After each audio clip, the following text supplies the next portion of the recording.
Welcome back to the Hemp Lucid podcast. My name is Chase. I'm here with my lovely co-host, Talon Stratton.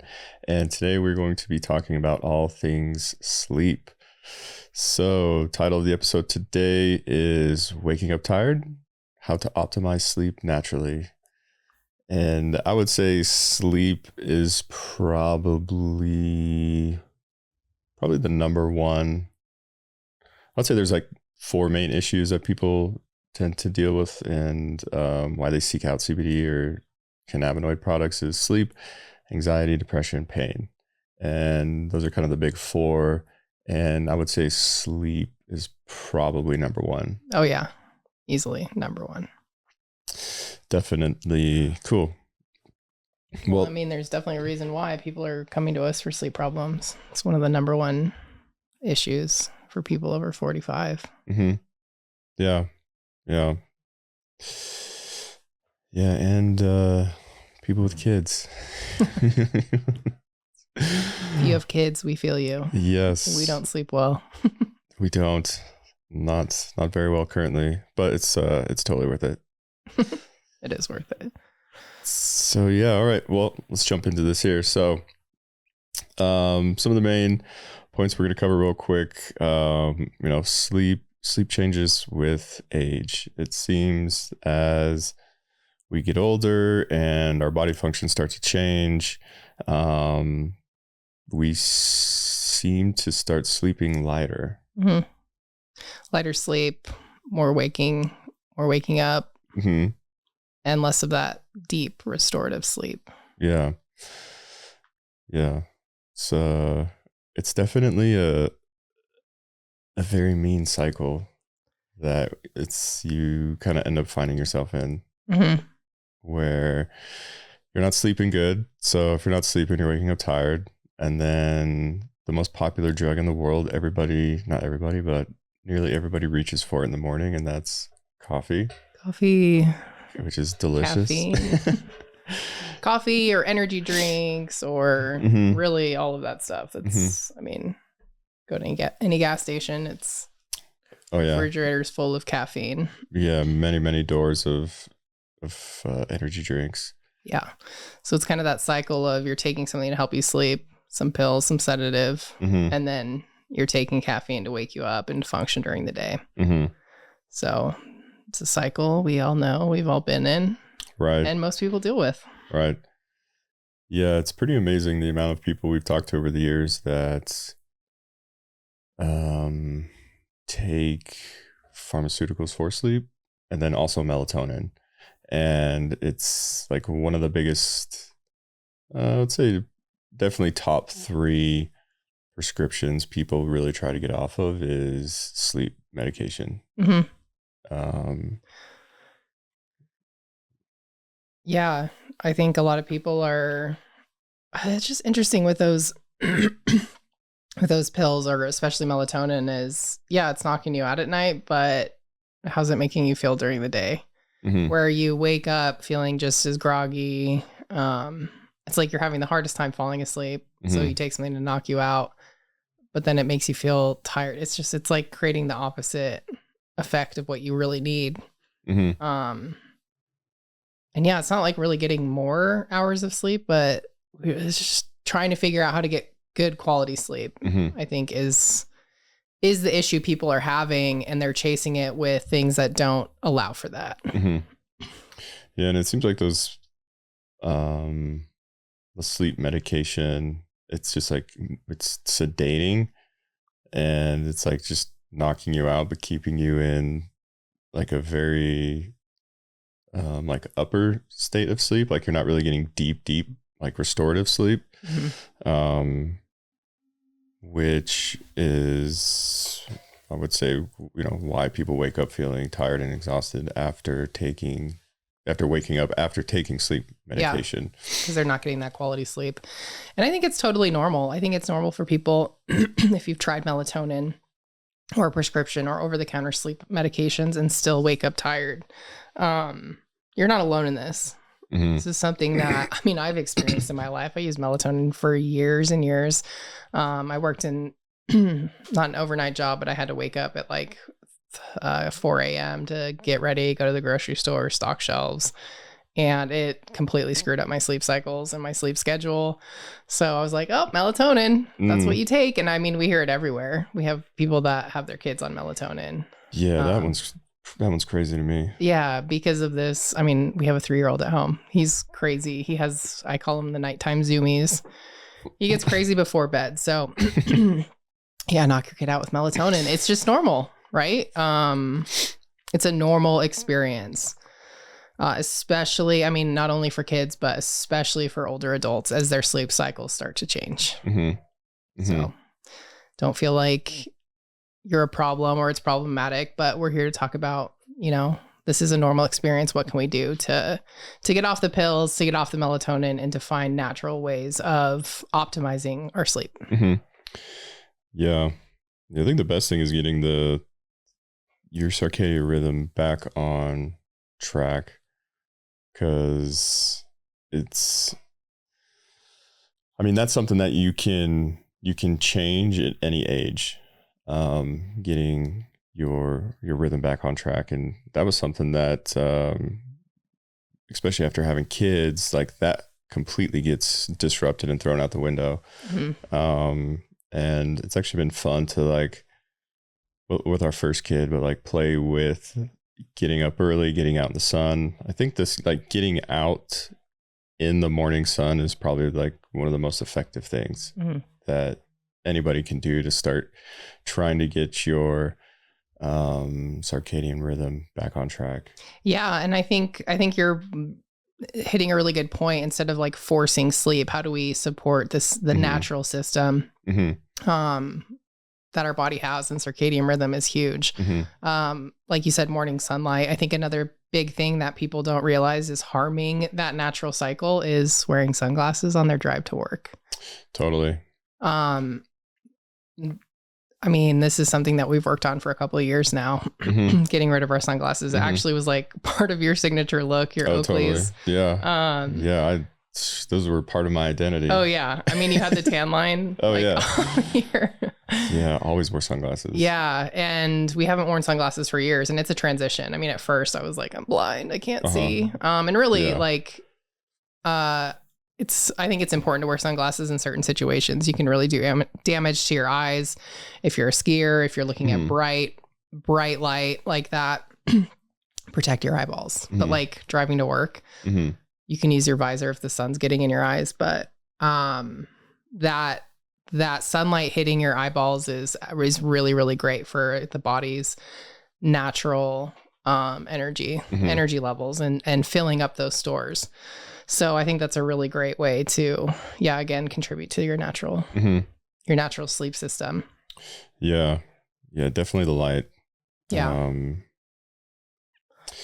Speaking of light, I mean, the blue light coming off electronics, I think that's another like, not trap, addiction. It's just part of culture now, electronics, like you can't escape them.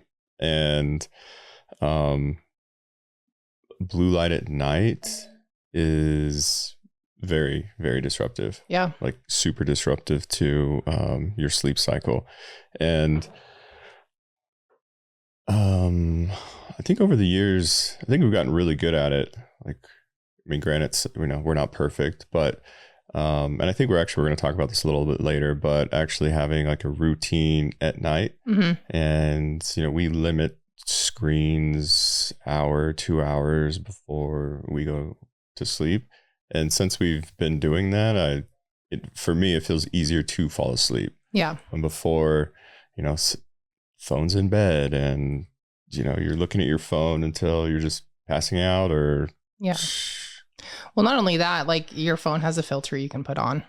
So you can change the settings on your phone to have more of a natural light that doesn't like completely erase it. You can try blue light filter glasses during the day if you're looking at computer screens a lot. I know when I'm at work and on a computer all day, I have blue light blocking glasses. My eyes feel less fatigued. It's really nice. And the thing that's been bugging me a lot lately is LED lights. The flicker, the unnatural like thing going on with LED lights. we like to shut our lights off at night and turn on our red Mhm. lights. So we actually have replaced our bedroom lights with a red light bulb, which is really nice. It creates that nice soft ambiance in our room that doesn't, it's not blue light. So that's been really great as well. Yeah. Oh, it's been, it matters. Like all these little things have definitely stacked up over the years. And it's like, if one of those things is out of whack, then I definitely notice that my sleep gets a little disrupted. Even, it all matters, it all matters. It's always so interesting. My 3-year-old, I was getting our baby ready for bed last night, and he climbed up in the chair and he just like fell asleep on sitting up on me. And it was like, it's so nice. I miss being able to just sleep anywhere, sleep in the car ride, sleep. We know that he just passes out anywhere and everywhere. And I'm like in bed, just trying to sleep. Like Chase said, I mean, you have to like have this perfect environment, and creating that nighttime routine is a huge help. But there's things during the day that you can do. But yeah, I mean, this leads us back to like why our sleep quality degrades as we get older. I think that's a thing that a lot of people don't realize. You're not a 3-year-old that can sleep anywhere anymore. Your biology changes over time. So don't be ashamed that you have sleep issues. Like everyone out there has them. Oh yeah. Yeah, it's just kind of an evolution. It's part of our human biology. So I think it's important to talk about why that's happening, and the fact that pills kind of work against that biology. Yeah, definitely. Yeah. Well, I think it's important to hit on the actual sleep cycles. So we'll just run through the sleep cycles here, because we'll probably be referencing those. Yeah. So typically the first stage is light sleep. So NREM1, I call this the transition stage. This stage lasts a few minutes. Brainwaves slow from rapid to more slow. Muscles relax, breathing slows. In this stage, you feel like you're just resting, not sleeping. It's kind of like that in between phase. This phase, like, it is the doorway into sleep. It's not restorative, but it's necessary.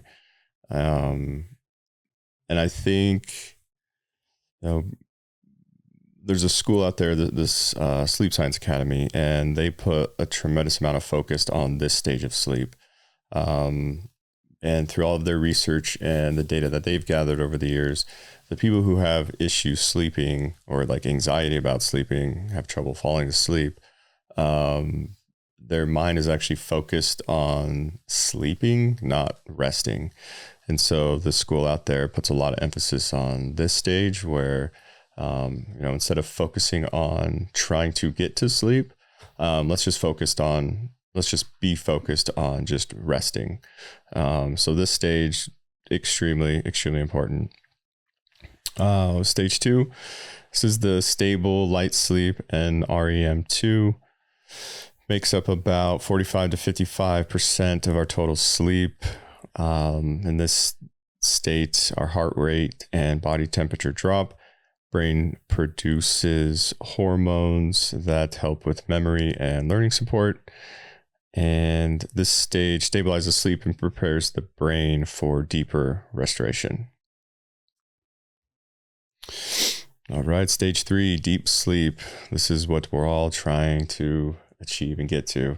I feel like over the last 2 months, I've probably just been living in probably stage 2. Yeah. Just the light sleep. I mean, maybe a little bit into stage 3, but it's kind of hard to get deep sleep when you're waking up every couple hours. But all right, this is our deep restorative sleep. It's our slow wave. Hardest stage to wake up from. Brain waves are slow and powerful. This is our brain going into what's called the delta state. This is where all of the the good stuff happens as far as your body releasing hormones, body repairing itself, immune system repair, physical recovery, tissue repair. And when you miss the stage of sleep, typically you're waking up fatigued, body aches, weak immune system, and this stage naturally declines with age, which is why sleep can feel less refreshing even with 8 hours or enough hours. And then we have our last stage, so our REM sleep, deep sleep. This is where we get our mental and emotional restoration. This occurs 90 minutes after falling asleep. Brain is highly active. This is where most dreaming occurs, where the brain does something called memory consolidation. We're also emotionally regulating here, and the creativity and learning integration is also happening in the brain during this time. So why does it matter? Well, REM sleep matters because it supports mood, focus, and mental clarity. Many sedatives, alcohol reduce REM sleep. And I think like THC, high doses of THC also affect REM sleep. It does. It disrupts that. So this is our main stages of sleep. So we talked earlier a little bit on the pillars of natural sleep optimization. So the circadian rhythm, light exposure is just absolutely vital and absolutely critical. Something that was interesting with our 3-year-old when he was young, because we had him in the spring, and so out here the weather's nice, so every morning I took him outside right at sunlight, and we would spend the first 30 minutes to an hour, 2 hours outside in the morning sun. And I feel like I did that all summer with him, and I feel like that really programmed him into the way he is today about the morning. Because every morning he's like, "Dad, the sun's up. Sun's up." And it's like, "Yeah, the sun's up." so it's like he knows it's like time to wake up and start there's no sleeping in with that kid. So it's up, it's downstairs, we're in the sun every morning, and it's a fun little routine, and it makes me feel good as a parent. So he appreciates the sun, and he's doing his natural thing. Yeah, it's really cool. It's really cool. It's not sleeping in or wanting the TV or games. It's just we're up and we're in the sun, and then we're doing activities. It's it's really cool. Yeah, it's really cool. Light exposure. We already talked about the blue light. Yep. So our body has this natural melatonin, creates the natural melatonin, and blue light really disrupts that. So even if you're waking up in the middle of the night, people oftentimes reach for their phone because I can't sleep. Let me look at my phone again. And you're harming that production of natural melatonin with blue light. Right. So just be mindful of light exposure and what's going on there. Yeah. I feel like the light exposure, the blue light exposure was the biggest biohack. Yeah. It's still pretty front and center and the biohacking. It's not even biohacking anymore. It's just awareness of the things that are harming us. Yeah.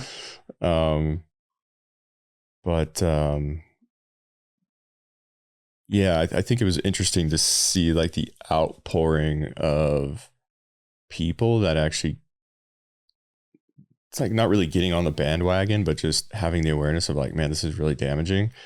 That I think that was really cool to watch that actually take hold, almost like seed oils have. Totally. Seed oils and blue light. Yep. And there's really cheap, effective things you can do. Mm-hmm. Jump on Amazon and grab a pair of blue light blocking glasses, and that's just, that in itself is an easy switch. Mm-hmm. I mean, we have products we love from EMR Tech. Mm-hmm. There, his blue light black blocking glasses. He has daylight lenses and nighttime lenses, and we have some that are just like completely red. It's intense, but yeah, the raw Nice. optics. It's really nice. Raw optics is another one. Yeah, I like those ones. Yeah, I should be wearing them right now. yeah. All right, this one I think is really important for sleep optimization. That's temperature regulation. Typically cooler the room, better the sleep. And I mean, when you look at the amount of technology that has gone into mattresses over the years to keep proper temperature regulation at night is like pretty impressive, actually. So absolute main pillar. Yeah, I mean, the core body temperature has to drop in order to initiate sleep. So yeah, I cannot sleep in a hot room. No, I can't either. But I mean, you're right. Like, they have cooling pillows, cooling mattresses, cooling everything. Yeah, I think it's your brother was telling us about their bed, how they have like pumps cool water or something. Yeah. There's crazy things out there. Yeah. But a lot of people are, kind of the opposite. They're like, well, it's cold at night, so let me throw on a heating blanket. So just be mindful of that. Like, what's your bedroom temperature like? Are you sleeping with a heating blanket? I mean, that's fine to have on for the first little bit, but that's not something to keep on all night. Yeah. Yeah, I can't stand hot room. No. It's such a tough thing too with a baby, because you're like, you got to keep them warm, but we keep a cool room. Oh yeah, definitely. This is I think this is also another big one, is breath work and nervous system regulation. This is something that I have actually started to do, I would say, more frequently lately, just because life right now it's just chaotic, new baby, 3-year-old, running a business, and all the other things that human beings deal with in this reality. It's a stressful reality. So this I've been playing around with, and this has been really interesting. And I'm going to have my buddy on, Charles, who is just a breathwork fanatic right now. He's used to be a pro athlete. Anyway, just awesome dude. I'm going to have him on. We're going to talk about breathwork. But he was showing me some techniques the other day that was really, really helpful. So, yes, slow breathing activates the parasympathetic. This is our rest and digest state. So typically throughout the day, our nervous systems are just peaked, maxed out, red line. And I think nervous system regulation is probably a major component to why people have a hard time actually going to sleep. Yeah, we're just in a constant state of fight or flight most days, all day, every day. They used to be just like quick, brief, something's happening, you go into fight or flight, you come back down, you regulate, yada, yada. Not anymore. Yeah. I mean, we don't even have a minute away from thinking or doing something. Yeah. I mean, we take our phones in the bathroom. Oh, yeah. We're constantly inundated with something going on. So I think that's, a big issue is winding down the nervous system for sleep. Yeah, big deep breaths at night. I mean, it's interesting because I can feel my state change. And like even my heart rate, like it's so interesting to be playing around with that lately. Yeah. So that's been real helpful. And we bring Charles on, we'll do some techniques and show you guys multiple techniques for some nervous system regulation. Yeah, I think that's a big thing, is just checking in on the breath. If you find yourself at night with the ruminating thoughts, just check back. How's my breathing? Mm-hmm. Focus on that. I mean, that's kind of one of the gateways to get out of the mind and into the body, and it signals safety to the brain. It reduces your heart rate and your cortisol levels, and it helps you fall asleep. Mm-hmm. Yeah. All right. Now we have natural compounds. This is where CBD comes into play, and other supplements. There's like my stack at night is CBD, CBN, and magnesium. I think magnesium's a big one. If I don't take magnesium, I can definitely tell. Yeah. Like I don't get that like deeper sleep, and I can totally feel it. Magnesium is like a non-negotiable. Well, and so many people are deficient. I mean, that's why supplements exist, right? We're not getting the same levels of the supplements we need from our food, from depleted soil, whatever it is. So magnesium is just hands down. I think everyone should either look into taking or supplementing with magnesium. Mm-hmm. Yep. Yeah. And then CBD, I think, like we were talking earlier, CBD really, it helps a lot of people sleep. I mean, a ton of people. And I think what's happening with CBD is it's putting you in that first state of the sleep cycle, which is, getting in bed and actually being able to rest. I think it works. I think it's kind of the bridge between like going from like your entire crazy, chaotic, hectic day to winding down, taking CBD, getting in bed. It's like that transition from busy, chaotic day into rest, which then ultimately leads into sleep. Well, yeah. I mean, CBD is huge at calming the nervous system. So if you're feeling anxious, overwhelmed, it's definitely going to help with that. And the beautiful thing about that also is it doesn't necessarily make you tired. Yeah, no. It makes you, it winds you down. It helps you get into that night, like peaceful, relaxed state. Yeah, it's like you also have to address like the anxiety, and I think the anxiety is the barrier that prevents people entering that first stage of sleep or that restful stage. Yeah, I saw an interesting thing. I don't remember what country does this, but they start to train their children at a young age before they go to bed.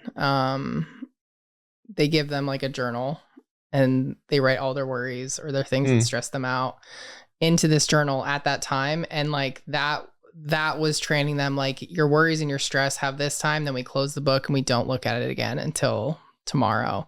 So it gives that like ruminating thought process a place to go and like be put down for the day.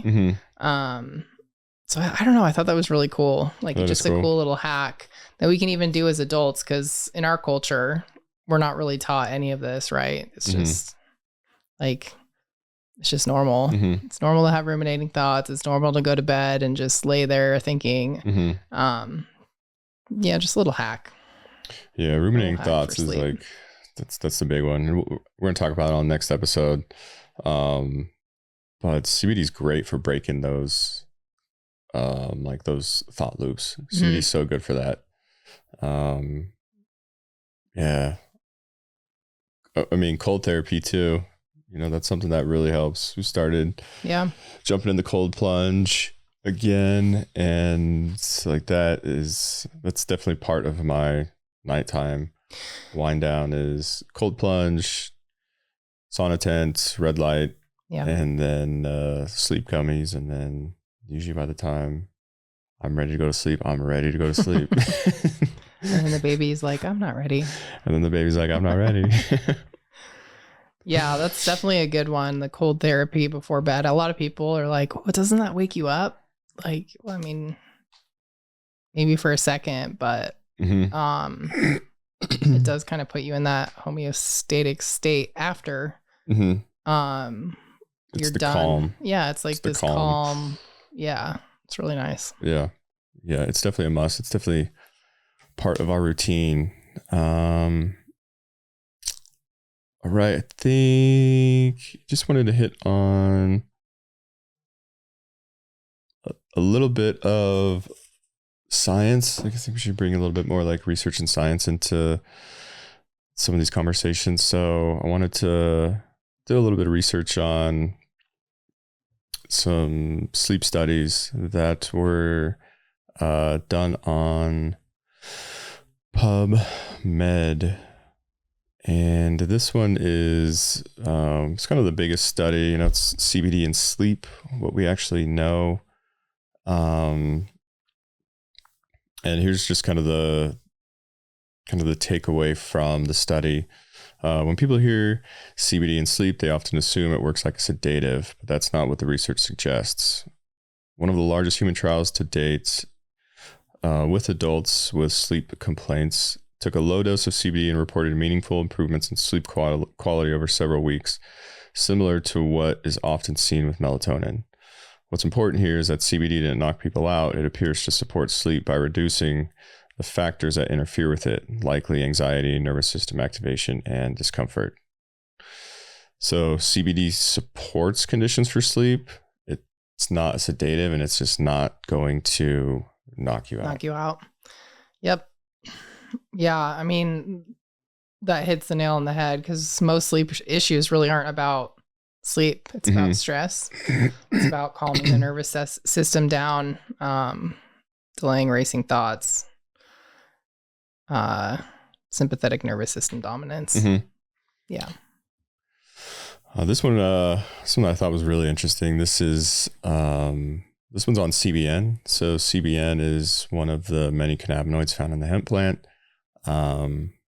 CBN is, over the last couple of years, it's gained a lot of popularity around how impactful it is for sleep and actually staying asleep.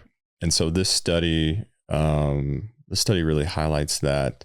So CBN is a lesser known cannabinoid, but it's gaining attention specifically for sleep maintenance. In a placebo-controlled human trial, participants who took CBN nightly experienced fewer nighttime awakenings and less overall sleep disruption. What's interesting is that CBN didn't dramatically shorten how long it took people to fall asleep, but it helped them stay asleep. That's a big deal, especially for adults over 45 who wake up at 2 or 3 in the morning and can't go back to sleep. So CBN appears more supportive for middle of the night awakenings, and I'm totally in line with this study. Yeah. Like, totally in line. When we're not disrupted by our little one. Well, before we had her, like, I would sleep all throughout the night and would not get up at all. And the cool thing with CBN, we have a gummy that's formulated with CBN, and I take it every night, almost every night. And the nice thing about it is when I do wake up, it's really easy for me to go right back to sleep and get like back into that deep state. And so for me, it's been interesting to kind of start this new routine with, you know, our 3-month-old. It's been fun and interesting to like take it, be able to wake up when I need to wake up, but then I'm able to go back to sleep when the tasks or duties are done. And that's really awesome. Yeah. And not only are you able to wake up, you're not in like a weird state. No. Like, I mean, I've taken melatonin or other like sleep pharmaceuticals, and you wake up feeling like you're in a psychedelic state. It's like, am I hallucinating? No, you function like a totally normal person. And the great thing is, like, if you, let's just say, forget to take your sleep gummy at night and you're not sleeping very well, or you wake up at like 1 a.m., you can take a sleep gummy and still not have that weird, like, I don't know, like fogginess. groggy, foggy in the morning. So it's really, really great for that. Oh yeah. Yeah, it's been fun. It's been fun to like, just test things. Well, yeah. And like have a product that's actually working, and that we get to share, you know, our own experiences with people. Yep. Yeah. It's our number one item. Number one item on retail and our B2B side, sleep gummies. Yeah. All right. This next one, this talks more about sleep architecture, why passing out isn't winning and it's actually harmful. One of the biggest misunderstandings about sleep is thinking unconsciousness equals rest. Passing out, whether from alcohol or strong sedatives, often disrupt natural sleep architecture. REM and deep sleep get suppressed, and the brain doesn't complete its overall recovery cycles. Restorative sleep, on the other hand, is rhythmic. It cycles naturally through stages. You don't wake up refreshed because you were out. You wake up refreshed because your brain and nervous system finished their work.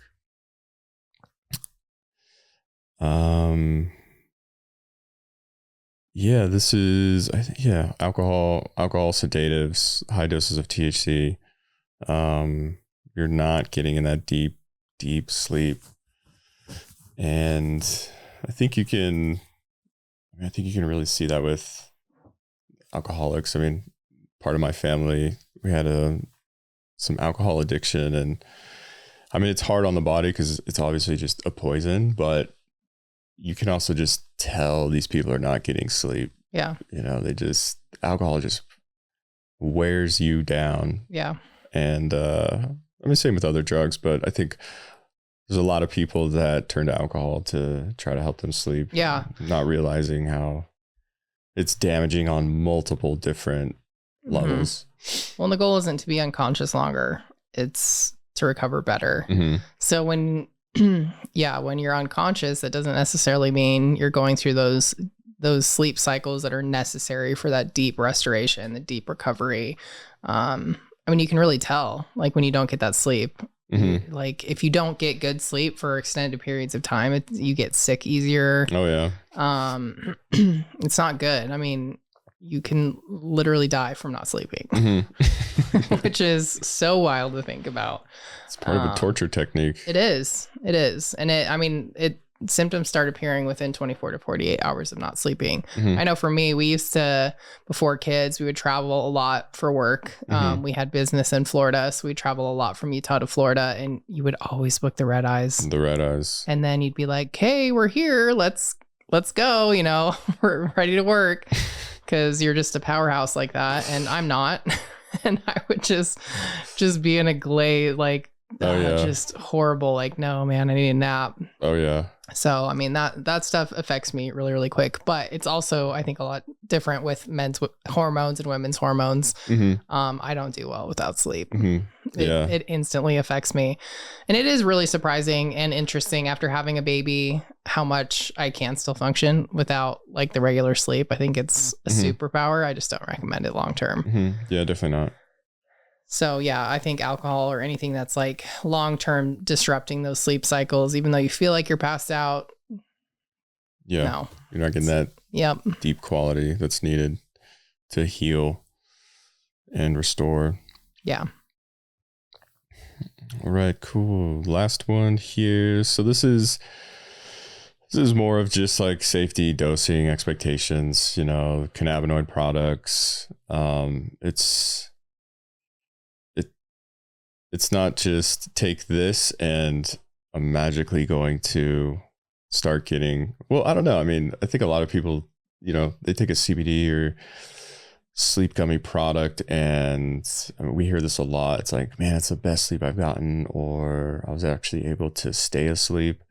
But it's not a magic bullet. Will it have an impact? Yes. But the pillars that we touched on earlier are also pretty vital and important to build into your routine to optimize your sleep the most. I think it's really important. We're not just like, we're not pill pushers. We're not here to be like, take this and it's the only thing that helps. Like, get to the core, like, start working on things that'll help you naturally. And yes, CBN as a supplement is going to help in that natural process, but don't just rely on this one external factor. Like, work on things internally that you can control, with the lights, with the breathing, with meditation. Like, you do it all. But like you were saying, we have so many people that come to us that have tried everything. We're actually running a sleep ad right now.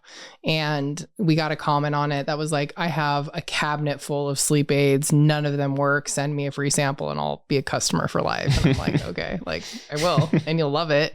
But it really does work for people that have tried everything. I mean, even from the jump, this is before we even formulated a sleep product.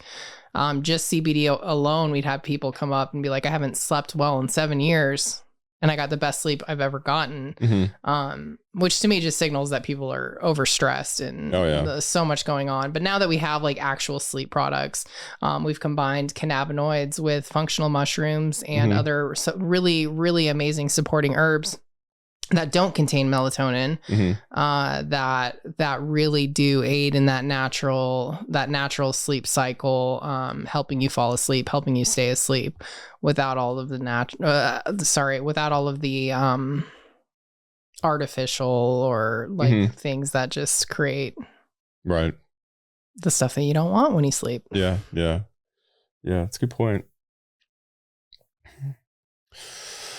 All right, well, is there anything else we want to hit on? I think that's a good place to actually wrap up. Yeah, and I think, I mean, we can get into it more. I think we're going to have some people on the podcast, like actual sleep experts. But yeah, we definitely wanted to touch on this just because sleep is, like we said, such a big issue for so many people, especially for these people over 45 looking for something. Yeah. So yeah, we just wanted to touch on it briefly, but I think that's a good place to close. Cool. All right. Thanks for joining us. We'll see you guys on the next one. Thanks, guys.